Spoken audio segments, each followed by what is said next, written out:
never going to convince me that the coach on the floor is not your biggest retention tool, by the way.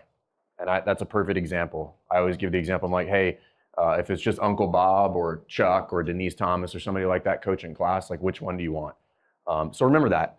And this kind of bleeds perfectly over into this topic because, so I've been doing affiliate ownership for a little over 15 years and coaching hundreds and hundreds of affiliate owners. And this is a hurdle we're all going to have to get over. And this is everything that we're going to cover here for sure applies to the box, but it is all relevant for nutrition coaches as well. So a lot of the topics that we're going to cover here are universal in nature. And we're going to start to dive into that. Cool. So my goal here is just to provide some frameworks to designing an optimal onboarding design for your box. And that's what I want the key takeaway to be for this specifically. There is no perfect onboarding. It does not exist. So stop looking for it, okay? The framework that I want to try to lay out here will give you your kind of left and right lateral limits to design whatever is appropriate for you. And then you will continue to revise that over time. I like to think of it as, you guys are all CrossFit nerds, so anybody know the definition of CrossFit? She studied for the test, all right? So constantly varied functional movements executed at high intensity. If you really think about that, those are really wide left and right lateral limits to practice this CrossFit thing. And that's what I want to try to provide you today inside of this, because all of you run slightly different variations of your gym. Whether you're a CrossFit gym or not, you have your own unique things about your gym and your staff and your time and how you do that. So everything I'm going to give you here is going to apply to all of you regardless of what you have going on in your gym. So if we're going to do that, we have to understand this one thing. Absolutely nothing inside of the affiliate operates independently of anything else. Okay? And I fell prey to this many times and still do to some degree as an affiliate owner. We start to design something or launch a project and we design it in a vacuum. And we don't recognize the overlap that it has onto so many other things. And thinking about just onboarding alone, thinking about how does my onboarding overlap to my social events or my retail sales, or if I'm going to sell nutrition or incentivizing attendance. It has overlap into all of those things if you do it correctly. So when you think about things that you're doing in your gym, everything attaches to everything else. And if you design it that way, you can really start to create some fantastic systems, but more importantly, you can create fantastic experiences for the people that come into your doors. And that is the name of the game, okay? Providing fantastic experiences, and it starts with the onboarding. So why is onboarding important? You guys tell me, because we're gonna do a little more interacting here than maybe usual here. So give me some reasons. Yeah, so assimilate, building rapport. What else? Sets the tone. Anything else? What's that? First impression. All of these are fantastic, but I'm going to give you the actual reason. Right? We want them to join the cult. All right?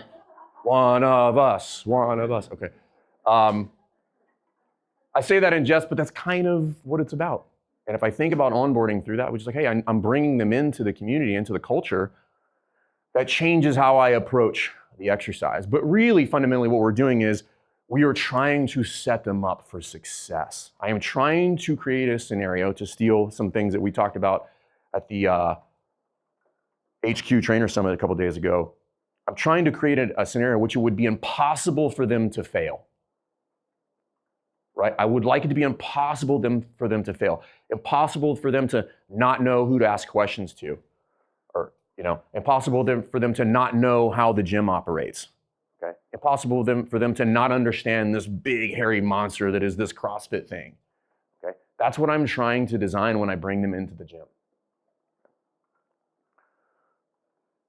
There's a ton of stuff up on here. So raise your hand if any of this looks familiar. So I've done every single one of these versions, right? So straight to class, 1 to 8 sessions, fixed schedule, rotating schedule, one-on-one group, blah, blah, blah, blah, blah. How many of you guys have run one or more of those? Right, okay. So go back to where I started. There is no perfect onboarding, okay? There's just understanding how the whole thing works, and then crafting your plan based on what you have available to you to check some very specific boxes. So just to kind of go through my story, when we first started, this was 2009, everything was direct to class, it was hot garbage, it was all the things, right? Like, didn't know what I was doing. Oh, you want to join CrossFit? Like, hop in this class, we're doing Murph today, enjoy. Like, not a good plan, okay? And then you start to get a little bit more versed on it, and then you have these kind of more longer, drawn out versions of this that can go out to weeks on end, right? And I'm doing them in cohorts, and then you adjust it in 4 sessions and all the things, right? And in doing that, and this is what we're on right now, is 2.5, which I'll dive into a little bit later. In doing that, I learned a lot in that process, but here's the most important thing that I learned was I figured out that their experience was more important than what I taught them in those sessions, okay? And I want to emphasize that. Their experience was more important than what I taught them in those sessions, okay? We can just use that little Tabata session right there. Your experience supersedes what Chuck may have taught you about the mechanics of the squat. Is that fair? Is anybody going to walk away with this and be like, oh, I got like a little knee thing there and I'm going to change my squat stance? No. You're like, that was fantastic. That was a great run session that we got a little exercise in there and we had a good time. That's the point. And when I design something that I love, these were the results. And this is the key. You need to design something that you enjoy facilitating because then they will enjoy taking part in it. Okay. If you are not happy with your onboarding right now, it is operating at a fraction of its capacity. If you do not enjoy taking somebody through whatever that process is for you, you should consider changing it. Okay. Sales conversions went up dramatically. Churn drops. Okay, and this has tremendous overlap into retention. So think about when you get that cancellation, when I told you everything has overlap to everything else, in many instances that has something to do with how you brought them in. Okay. And length of engagement skyrocketed. Our current length of engagement is 27 months. So peaked over 2 years, which I'm super happy about that. And we see higher numbers than that.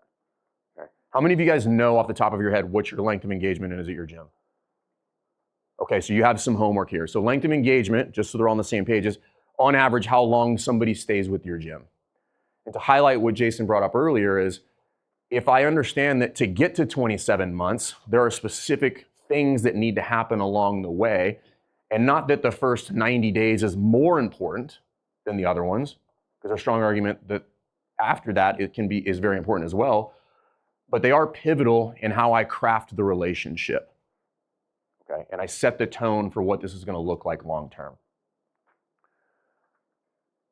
And if you can do any variation of an onboarding, and I mean anything, I think you should. Okay. And I'm empathetic to the one-man band who does the website and coaches all the classes and all that stuff. And there are variations for that person too, all the way out to I've got 3 full-time staff and we can just schedule those at 2:14 on a Tuesday. That you can do that as well. Okay?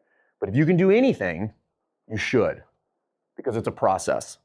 Because if you're a startup and you have limited staff and resources, it's not going to look the same as a gym that has 4 full-time staff that's running $1 million a year. It shouldn't look the same. Those things are not the same. No different than somebody who has been at the gym for 15 years and is a pretty competent athlete. They're going to be squatting different weight than the person who's new and has a training age of 1 day. Okay? So understand that, and you will evolve over time. Okay? And what will make it easy if you understand the principles of how this works, the evolution becomes pretty seamless over time. Jay brought it up in the Bring a Friend Week breakout back there, and get that as important. 50-50 model, and I referenced it yesterday, but the onboarding, while it may seem that it sits squarely over here on the service side, it covers this whole pie, right? The systems, the sales, the marketing, and then the delivery of that service, okay? So again, just to highlight, when you are designing things, crafting things, creating projects, you have to really zoom out a little bit and say, hey, what other components of the business can I start to tee up with this component? Again, just to give you a multitude of examples, I'm not just going to sell retail haphazardly. How am I using retail for retention? Has anybody ever thought of that? How would I use my retail to keep people around longer? Hey, when I'm looking at people's lifetime attendance, am I giving out shirts that have to be earned? Hey, you have 1,000 workouts, here's your shirt, right? That retail plan that I put in place and how I craft that, I get to put my brand on people, versus Noble or whoever else. We get to put my brand on them. And they're happy and they're proud to wear that shirt. Increasing length of engagement. Okay? Because you just don't get 1,000 workout shirt. You gotta stick around for a little bit. Okay? And I set the tone when they come in. And we have to start with, what are you trying to achieve inside of your onboarding? So what is the desired outcome? And I'm gonna open this up again. When you guys are thinking about onboarding, what's the desired outcome that you're looking for? No wrong answers. Feel comfortable. Confident? Integration? Cool, I like these answers. Okay. This is where you start. If I do not know what the desired outcome is, I'm gonna have a real hard time crafting anything. So you have to start with, what do I want to achieve in this process? Same thing you tell your clients when they come in to start training. Hey, why are you here? Right? Hey, I'd like to lose 40 pounds. Boom, there's the outcome. Now we start to craft the plan based on what you just told me you want. So trust, this big overarching thing, trust. When I'm creating onboarding, I am trying to garner trust. I want them to trust me. I want them to trust the brand. I want them to trust the other members in the gym so that they continue to come. I want them to show up. If they do not trust us, they will not show up. What's the number one variable when I'm looking at the success of any gym? Can you guys take a guess? Attendance, right? If they trust you, they will show up. If they don't trust you, you will go out of business eventually. Okay? So we start that from day one. So these are the 3 principles that we're trying to achieve inside of an onboarding. Integration, okay? One of us. Right? Integration, meaning I want to bring them into the culture. How do we do things? How do we operate? How do we communicate? Who's in charge, right? Who's been around a while? How does this weird thing work? Why is everybody wearing the same shoes? This is weird, right? I want them to integrate into that so that they feel at home. Okay? The more comfortable they are, the more trust they have, the more likely they are to stick around. Awareness. Awareness around many things. Okay? Awareness around what is their own challenge that they're trying to tackle. Awareness around what are the solutions that we can provide for them in that scenario. If somebody is looking for nutrition coaching, on day one, I'm going to create awareness about how are the different avenues that we have available to help them with that problem. Hey, we have this nutrition program. We have a registered dietitian on staff. We're going to be starting a 6-week challenge in 3 weeks. I'm going to comp your entry into that because you're new. Okay? I'm going to create awareness around that. Awareness around what happens if you get a hamstring tweak. What do we do? Okay. Raise your hand if you've ever had a cancellation. You're like, man, I haven't seen Dario in a while. Get an email. What's the email say? Hey, sorry, I got to cancel, right? I got this hamstring thing. And I'm like, a hamstring thing? Like, did it fall off? Like, what are you talking about? They're like, well, I pulled it one day when I was like cutting the lawn. I'm like, you got 3 other limbs. What do you, like, that's my fault. So creating awareness around something like that happens on a very regular basis because they don't know that they can continue to train with a pulled hamstring. That's my job to tell them that. They're like, I don't know what I'm supposed to do. I'm like, you're not supposed to know what to do. That's literally why I read all these stupid articles all day long, right? Come in and train. That's what I'm talking about when I'm talking about creating awareness, right? Starting to set the tone for, hey, it doesn't matter what happens to you, right? You're in a wheelchair. I want you to roll your butt in here and we'll take care of it. Okay? So creating awareness. And then lastly, making them feel seen and heard. This goes back to what I talked about yesterday. Who's in control? The person asking the questions is in control. And if you've thought about any engaging interaction, with somebody that you are speaking with and somebody that you feel kind of gravitating towards, I guarantee you if you go back and you analyze that conversation, that person is pinging you for information constantly, right? They're asking you questions over and over and over. And you're like, man, I really like that guy, right? All they were doing was asking questions. Okay. That's how we do that, right? Why are they there? What do they struggle with? How can we help them? Who can we connect them with inside of the community that is like them? That's how we make them feel seen and heard. Oh, you work night shift, that's really tough because you're a nurse and you've been doing this a long time. Like, hey, I want to, first day you can make it to the 9 a.m., I want to introduce you to Sally and Jean and Kathy. Like, all nurses do the same thing. They went through the same struggles, okay? That conveys to that person that you are listening to what they just told you. Okay? So these are the 3 principles. And just like constantly varied functional movements executed high intensity, those are very wide left and right lateral limits in order to facilitate whatever you want to do. You can do that a million different ways. I can do it with 48 sessions, or I can do it with 5 minutes. Okay? But if I understand what the principles are, it doesn't matter. I can shift and I can adjust it no matter what's going on. But it always comes back to these 3 principles. Now, let's get into a little bit of the mechanics here. So when you're thinking about designing this onboarding, this is how the flow works. The resources you have available determine the format, and the format determines the content. Okay? I know what the objectives are. So I'm like, okay, now I know what I want to do. I want to achieve these 3 things. I know that there's a multitude of ways to integrate people and make them feel seen and heard and create awareness. Okay, now how do I do that? How do I get to I'm going to make a thing on paper? Okay, you start right here. Resources determine format, format determines content. Okay? That's how it works. So obvious questions start to pop up now. So the challenge that you will be faced with when you get here is how or what is your ability to expand or contract said content to fit the format that is right for you. What do I mean by that?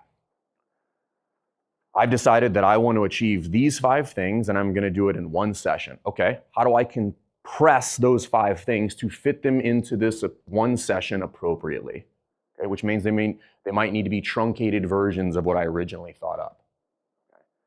That's the challenge. Okay. Have a list of things. I'm like, I can have to take some of these out and place them somewhere else, but I'm going to put these in there because I only got 1 session. And then things change. Like, oh, we brought another coach. We can get a little bit more elaborate with this.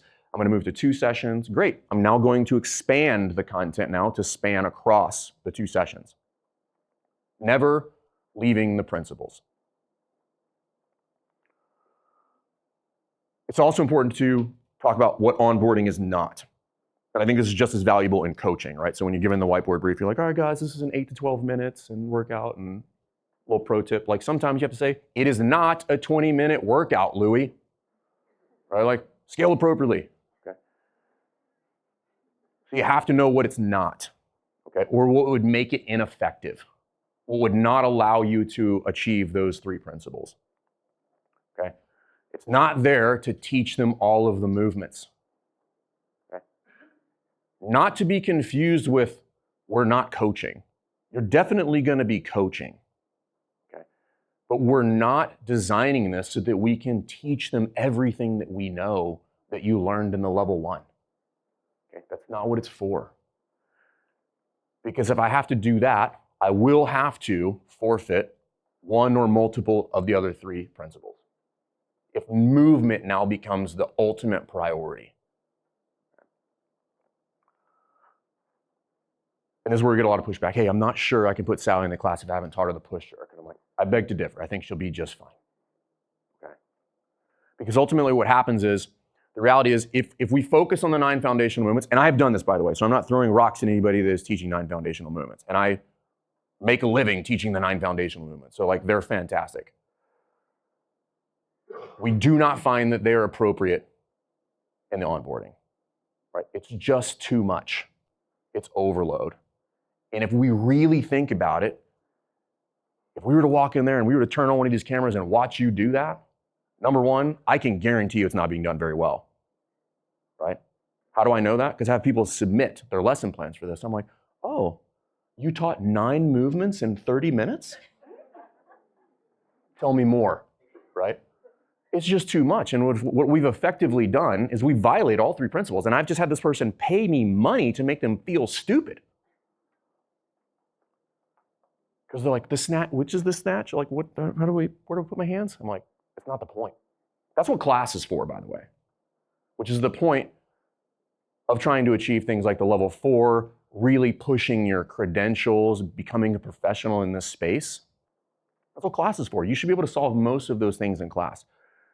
Take out the outliers of somebody's got some really serious issues going on. Okay? What I do with that particular one-off scenario, that gets sorted out in the onboarding. Hey, like that's a pretty significant injury or something along that lines, or somebody has a like little to no capacity at all to do anything. Like, hey, it would really behoove you to do some personal training prior to this because it's going to be a struggle for you in a class setting. Okay? I'll tell you that most people that doesn't apply to, but there are the outliers. I'm like, hey, professionally, I think we should spend some time together. Okay? But I do want to get you in the class because that's where the magic happens. Okay? But I don't want to overcomplicate it. Okay? I want it to be fun, but you're still going to coach inside of that. So I am not suggesting that we are taking coaching and punting it out the window. That is not at all what I'm saying. I'm saying movement is not the priority. It's inherently what we do. It's already baked into the cake. So when does onboarding start? Yeah.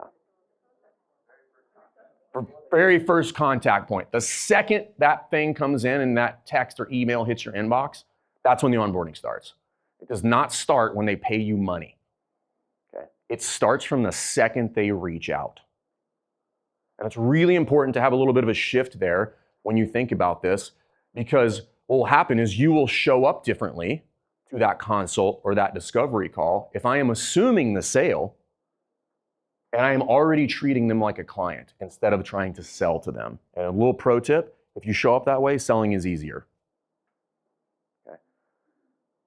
So we have to make that shift. It starts the second they reach out to me, whether they buy or not. Okay. Because they might not buy that day, but if you give them such a good experience because you are treating it as an onboarding, they will remember that.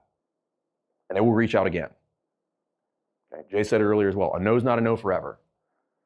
But if you treat it like a throwaway because you're assuming they're not interested, that no is in fact forever. Okay, so don't treat it that way.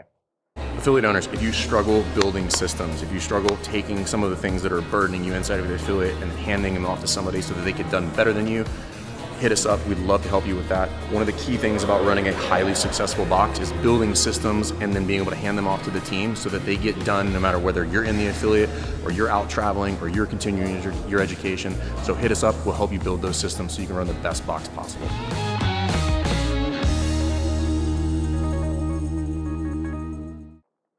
Okay. Starts the second they contact you. Now, this is when we get into like, hey, what's the sequence for the sale? And you can do this a million different ways, right? This is getting into the details. Is it a call? Is it a consult? Is it a call plus a consult? Is it a free intro session? It doesn't matter. All of those can be done very well. Okay. So what I'm hoping you guys are picking up from this is like, don't box yourself in. Well, this gym's over here is doing it this way because that means that's the way I have to do it. And I saw this one time on YouTube, so that's where it doesn't matter. Right? I've done every single one of these, and I've seen gyms do every single version of this very well, and I've seen them do them very poorly. It's not about that. It's not about the sequence or the format. It's about how you execute it.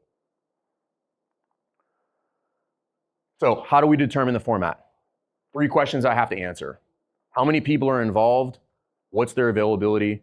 And what does success look like? So how many people are involved? Is it just me?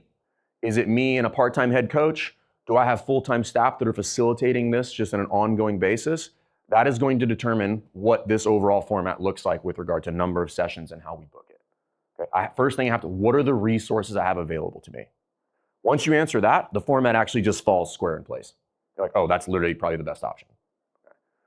Second, what is their availability? Now I'm looking at, is this person like kind of available? Are they there at the gym all the time? How do we want to start to put this on the calendar, right? Are they fixed spots? Like, are we running this on a, Monday, Wednesday, Friday format, or can we just book these right now? Somebody hits me at 9:33 in the morning and I'm got them in a session at 1 that afternoon. If you have that available to you, then that starts to determine the format. And then what does success look like? Okay. Not in the terms of the principles, but more measurable or more objective. When do they finish that portion? Meaning like, hey, we get them started, when are they done with that and then moving into classes? I need to determine that as well. Okay. How quickly do I want this to happen? Is it going to take me 2 weeks? Am I going to be able to get this done in 5 business days or 7 days? Okay. But I need to make that determination because that starts to make decisions for me. Hey, I want everybody from the time they make that commitment to be done within 7 days. Okay, cool. How many resources do I have? Who's going to be involved? This is probably going to start to solve that for you. Okay, it looks like we're going to have to do 2 sessions in this scenario. So an example 1 would be, this is an owner-operator, one-man band scenario.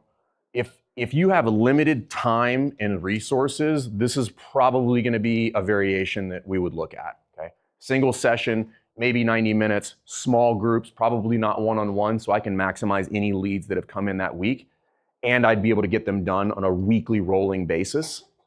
Okay, and then probably on a Saturday, because that's the one that's going to have the least amount of kind of conflicts for most people, both you and the lead coming in. Pro tip there, have some sort of overlap with those Saturday classes so you can introduce them to some people when they come in and then get them started. Because if you guys are like my gym, Saturdays get a little wacky and there's lots of people, high energy, and that's what I want to get them exposed to. Okay. So that would be a version. And there's multiple versions of that one. Okay. All going back to the principles, right? Integration, awareness, make them feel seen and heard. Different example is, hey, I've got owner and then I've got a head coach who's got decent amount of availability. Maybe we move it to 2 sessions. Each one of those sessions is 60 minutes. We can still do small group. You can also do that variation as one-on-one. The sessions would be fixed on the calendar and I've got, hey, you can start either Monday or Tuesday and you can finish either Wednesday or Thursday. So session 1 has 2 start points, session 2 has 2 start points. That way I'm kind of being a little flexible. If they can't make the second one on Wednesday, okay, well, Thursday is available to you, and I can get them done in a week. Okay. And again, you can do multiple variations of this one. Example 3, this is probably a little bit more of an advanced one. I've got maybe multiple full-timers, but I can facilitate these at will, right? When that person is available, I can get them booked on the calendar, and we can make this thing go. Okay, so maybe it's 3 sessions, 60 minutes. We do it one-on-one, and it's booked at the client and the coach's availability. Meaning, like, we can get this done as fast as you would like to get it done. And again, there are multiple variations of that one as well. I'm gonna throw this out there. Does anybody want to work through, right now, what your format would look like? So you're like, hey, I'm not really sure what I should be doing. We'll just work through it together as a group. Does anybody want to do that? Next slide. No, I'm just kidding. All right. Yeah. All right. What you got? We don't have onboarding Yep. yet. I'm with you on Yep. hours. So they are, when's opening day? June 29th. Yeah, so it's coming up pretty, they're doing a build out right now. I'm giving you guys context on this. So they're doing a build out right now. They'll be open in about 2 months-ish. So with that, let's talk about resources, right? So you're gonna be there, full bore, okay? So in that scenario, what's your class schedule, or at least your opening class schedule gonna look like? I don't remember off the top of my head. Like for myself, I will only be coaching like maybe 3 at Hannah, who's my head coach. Got it. And then outside of your gym owner operating, right? She's also a stud. How many? You have like 87 kids? You have like six kids. I was close. I remember she's like, we have 6 kids. I was like, what? So she's got a small army at home. So then outside of that, what is your availability going to be to facilitate onboarding, or are you going to be doing it? Okay. Okay. And then how many classes would you be coaching-ish? Yeah. Okay, so heavy class load right here. So that's something I would want to take into account. Particularly in this context, which is an opening, which we would like to have like big pushes for onboarding. So in that scenario, I'm probably going to push back on maybe a little bit heavier on you on the front end and not on her, because she's going to take those 13 classes a week plus potentially however many 1 to 3 sessions, all that calendar starts to look bonkers really quickly. And at which point it's like, she's like, I can't do this anymore, right? And then it's you. So we'd want to take that into account. So we would probably be looking at something like really pushing the onboarding, but trying to manage our resources at that point. So off the top of my head, I'm looking at probably 2. I don't want to stretch it out too much because we're not really sure what that influx is going to be. And you can have a backup plan of 1 and 3 if you wanted to. Now, for the purposes of opening, the other option there is like big groups on Saturday, like big bulk onboardings. Be like, let's just get people in the gym. Let's get them started. Because everybody's new. It's not like I have to worry about the integration at that point. Like everybody's being integrated. So I can kind of forego a little bit of the, how do we get all these people in class? They're literally all coming in the same exact format. So that's an easier option. And it kind of depends on threshold, right? Like what is your time available? How much do we want to be coaching? And then paying very close attention to the lead flow, okay? And this is something to consider for everybody.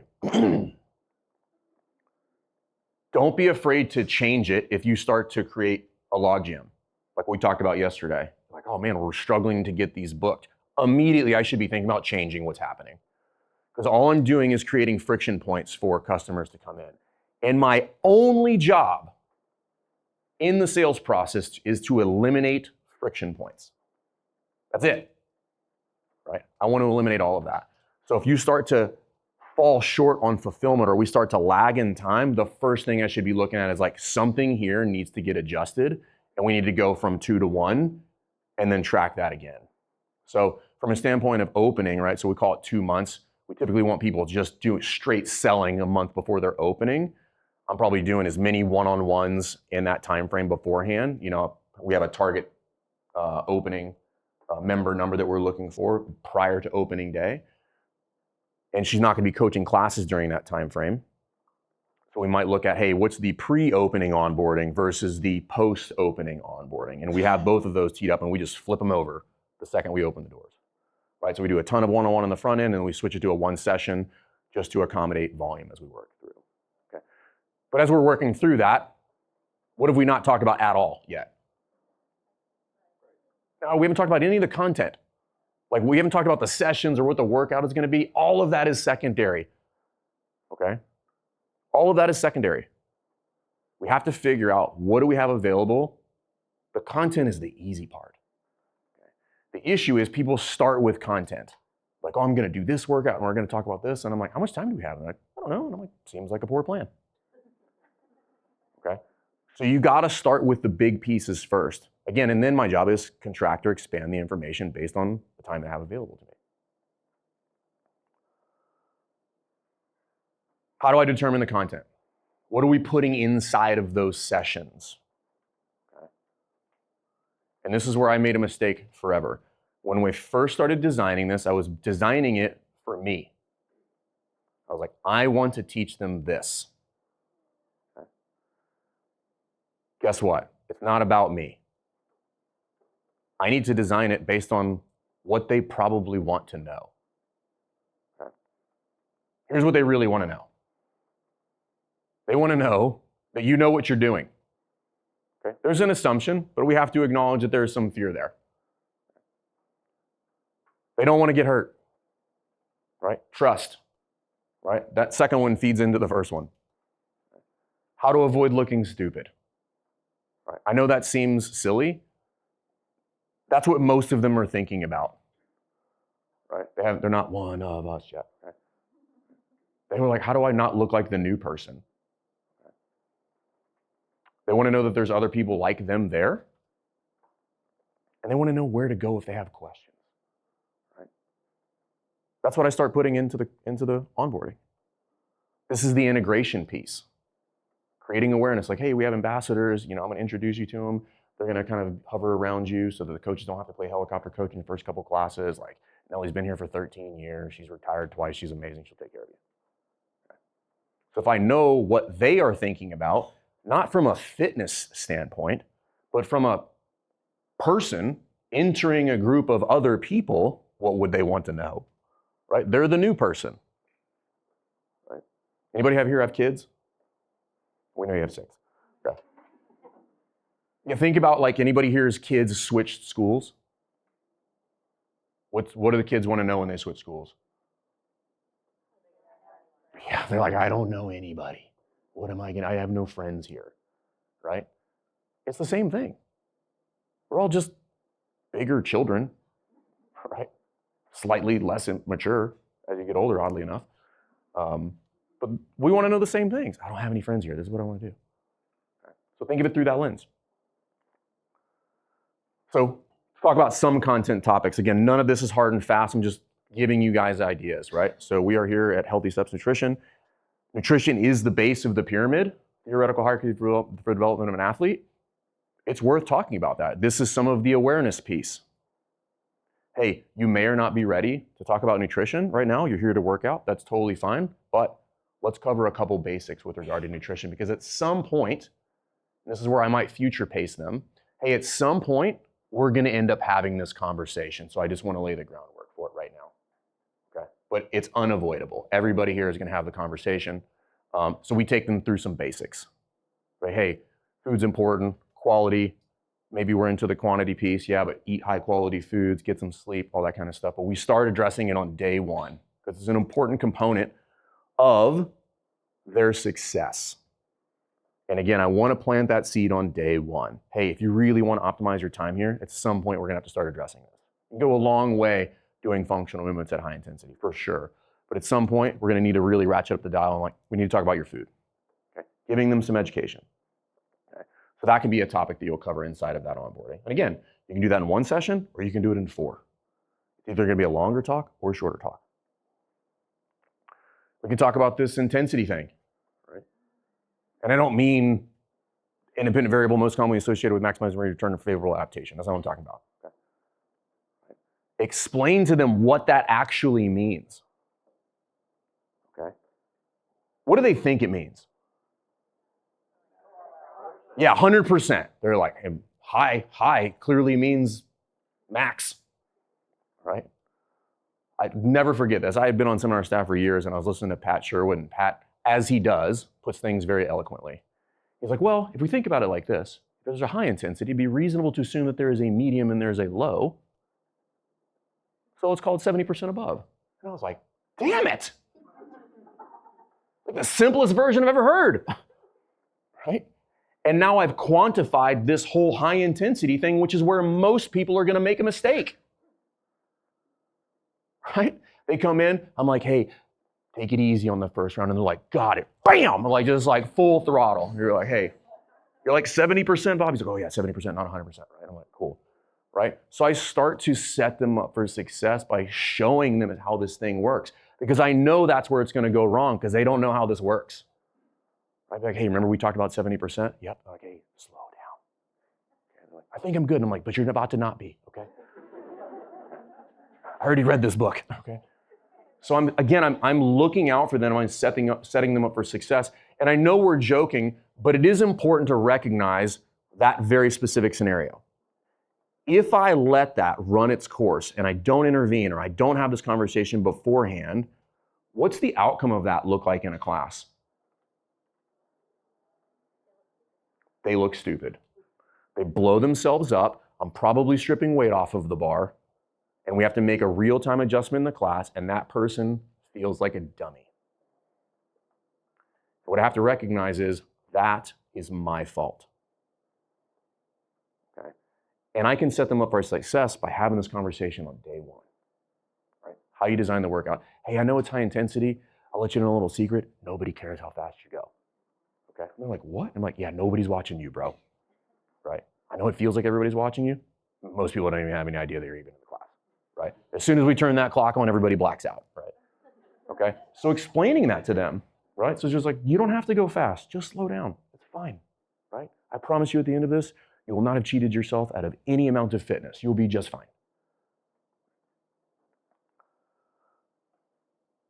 Pro tip, when you do this, when you start to put these together and you're thinking about the workouts and the content, pair them together so that the workout has some overlap to a larger piece of information that you gave them.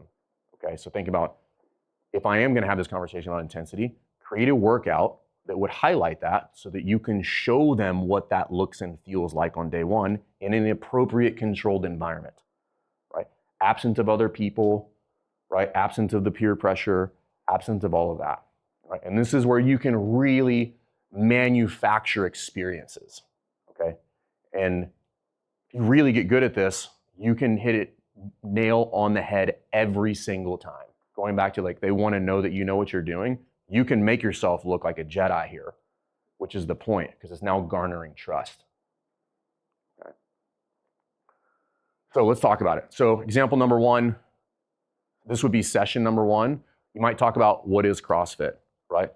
With an emphasis not on intensity per se, but like what is intensity? Hey, CrossFit, we're just trying to be good at everything, right? But that comes through like kind of training a little bit harder, high intensities like 70% or higher. And this workout today is going to kind of highlight that. I know it doesn't seem very long. We're going to work out for about 8 minutes. Trust me. But what will happen here is we just need to get you somewhere between that 12 and 15 round. And if you get way past that or you get anything past that, it's just icing on the cake, right? I take them through the warm up, right? They do the 3 in like 30 seconds and they're like, I'm going to smash this. And I'm like, okay. Right, 9, it kicks in. They're like, I've never done this bike thing before and on the heart rate's of 180. And I'm like, hey, slow down a little bit, right? They do the workout. Halfway through the round of 15, I'm like, hey, remember when we said 12 to 15 rounds? I'm like, on the nose, dude. Nice job. Well done. Like, did you feel that intensity kind of ramp up on you? They're like, yeah, I haven't done that in a while, right? And you're like, yeah. I was like, this is why we want to slow down. We want to pace ourselves, okay? Because we have to understand how that works, right? So now I've connected the workout to the topic that we discussed beforehand, creating trust, making me look like the expert, and helping them avoid looking stupid later. Okay. Now my question is, how many of you guys put that much thought into designing those onboarding workouts? The short answer is not enough. Okay. An example of how you would do number 2, right? So maybe we put nutrition in the second one, right? Like, hey, part of nutrition is, we really want to track because things are quantifiable. I want to know what I put in my body, and that'll help me determine, how to make changes moving forward so that I get better. And that also works in training because we have these things called hero workouts and girl workouts and stuff like that because we want to track that and we want to see our progress over time. So what we're going to do today is we're going to do this workout called Diane. And with that workout is typically written where you're supposed to deadlift your body weight. It's your first day, so I'm not super concerned about that. So we're just going to choose an appropriate weight for the workout today. It'd probably be like 95, 75, doesn't even matter, right? I just want you done, and done with something between 10 to 15 minutes. 12 would be ideal, right? I trained with them in the first session. We got a pretty good idea of what their work capacity is. So I already made the scales before they showed up. I know exactly what distance they're going to be rowing. I know if we're going to be doing step-ups or box jumps, right? I know what weight I'm putting on the bar before they ever even walk in the building, right? I dial it up and I'm like, okay, based on this, I'm like, boom, 13 minutes. I'm like, hey, remember I said 12 to 15 minutes? They're like, man, yeah, it was really good. I'm like, right on the nose. Okay. Connecting that back to, hey, how does this tracking thing overlap to both nutrition and training and why is it important? Again, connecting the dots. Measure, observe, iterate. So my recommendation is when you're working through this, put 30 people through whatever variation you have in there, okay? Because you want to get those reps in before you make changes. Don't change it too frequently. Because 30 people is going to be equal anything between 30 to 100 hours, right? In 30 to 100 hours, you will have encountered most of the issues that are going on there. Objections, scheduling hiccups, right?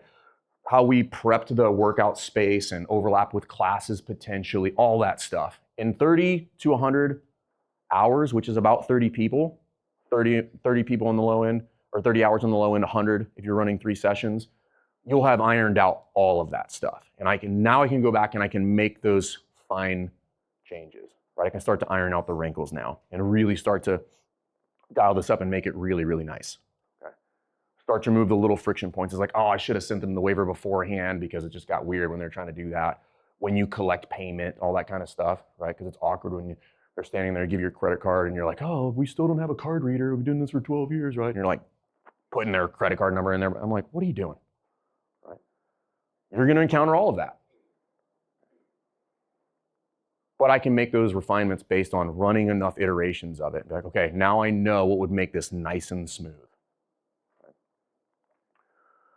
Then when you start to bring on staff to start to help you with this, you can take some lessons from the aviation community. So I know we have at least one pilot here. Do we happen to have any helicopter pilots in here? No? Okay, cool. So I'll give you guys a little info. So you may or may not know this. So in the aviation world, helicopter specifically, at least in a lot of these platforms, there are two pilots, right, in the front, and they both fly. And the captain chair is on the right seat. So if you ever hear somebody say, hey, I'm in the right seat, that means that's the person in charge. Okay. Left seat is either training or backup or has some other task when they're in the helicopter.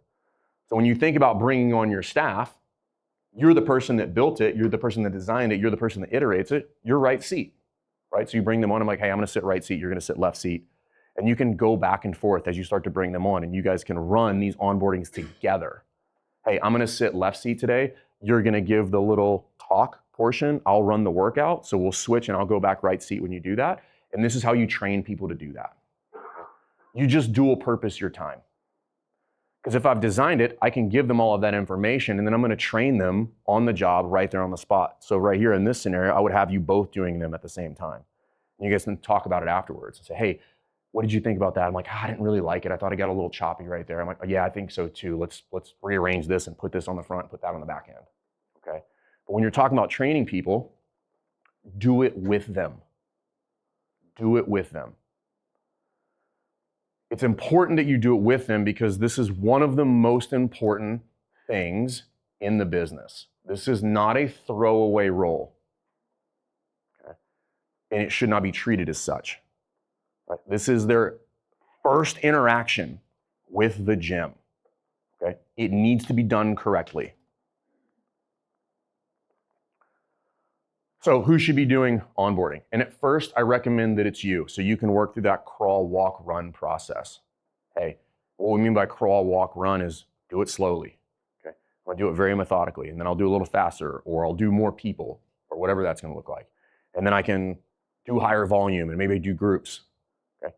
Because once you've done that, likelihood is now you can bring in that person and they can sit left seat for a little bit, and I can start to train them on that. And the next person that you bring on, they can be the same person, but in a lot of instances, it doesn't need to be your best coach. Okay? It needs to be your most personable coach. Okay? It needs to be your most personable coach. It needs to be somebody who's okay in a sales role. What do I mean by that? It needs to be somebody who is okay asking for money. Right? You want to lose your mind? Put somebody in there who's like, I don't really like asking people for credit cards. I'm like, so you just gave the session for free? And they're like, well, he said he's gonna come back. And I'm like, oh, okay. So these are really important conversations to have, like, hey, ask them directly, do you have a problem asking for money? And they're like, no, I'll ask them for tons of money. I'm like, you're hired. No, I'm just kidding, right? But it is important, you need to have that conversation because there is nothing cringier than having somebody have like an awkward interaction asking for money. Okay? It's really painful to watch. So make sure that person is trained up, or make sure that you've built in systems where they may not have to ask for money if that's your only option. Make sure that you do that before they get to that point. Okay? Right? But it needs to be somebody who's got, high energy, good attitude, right? Not somebody who's Eeyore. Right? I don't care what they know about the snatch. Like, do they know how to interact with people? That's the most important thing when we're talking about onboarding. When does onboarding end?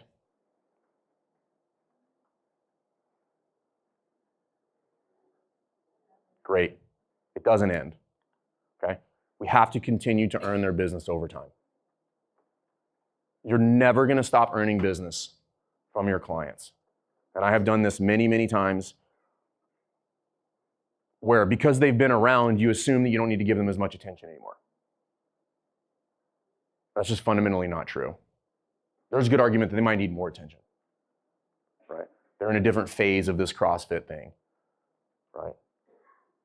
If they've been doing it a while, we should highlight their success, right? They've been there for 7 years. How many of you have a member that has been at your gym for more than 5 years? Fuck yeah, good for you guys, cool. It'd behoove all of us to take a little time and think about how we can celebrate those people a little bit more. Because here's what I'm here to tell you. Those people have kept you in business. Don't ever forget that. Not the new ones. Those people that have stuck around. My longest standing member, her name is Nellie. She's been with me for the whole time, right? Day one, she was there. And I thank her regularly. I'm like, I don't know why you stayed, but thank you. We were so bad at this early in the day, right? They need to know that, right? She's got thousands of workouts at our gym.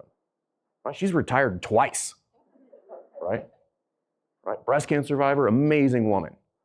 Right? Every day she comes in, I'm like, hey, it's good to see you. Right? Take care of those people. They're important. Those are the people that get other people to stay.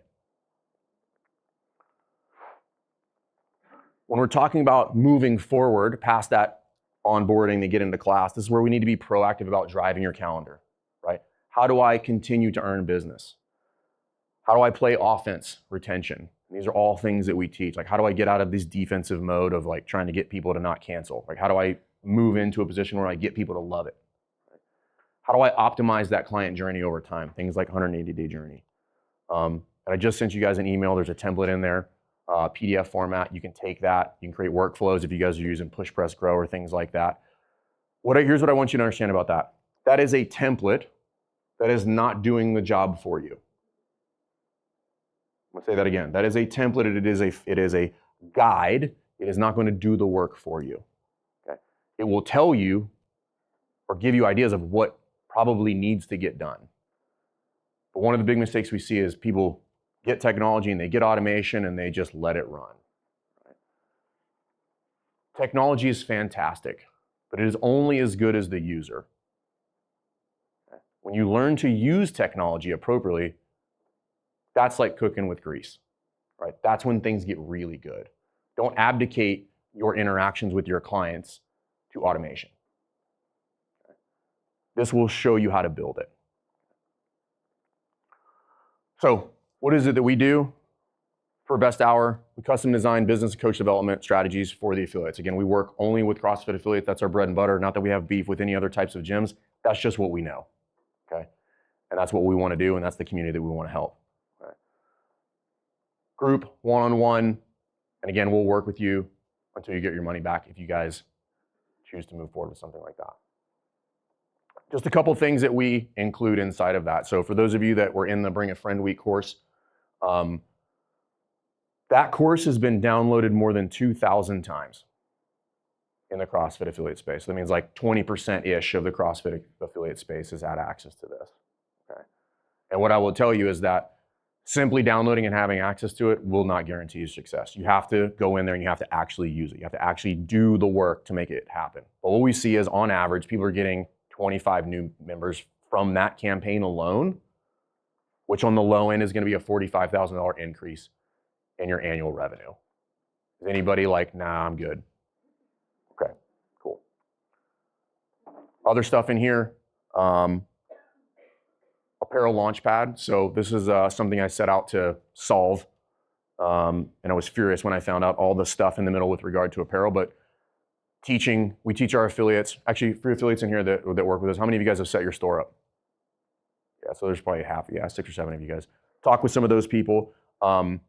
Removing all of the middlemen from the apparel process, right? Where you own everything. You own the online store, you own the design process, the strategy to roll out all of it. Okay. Why is that important? Because that is direct overlap into your onboarding, right?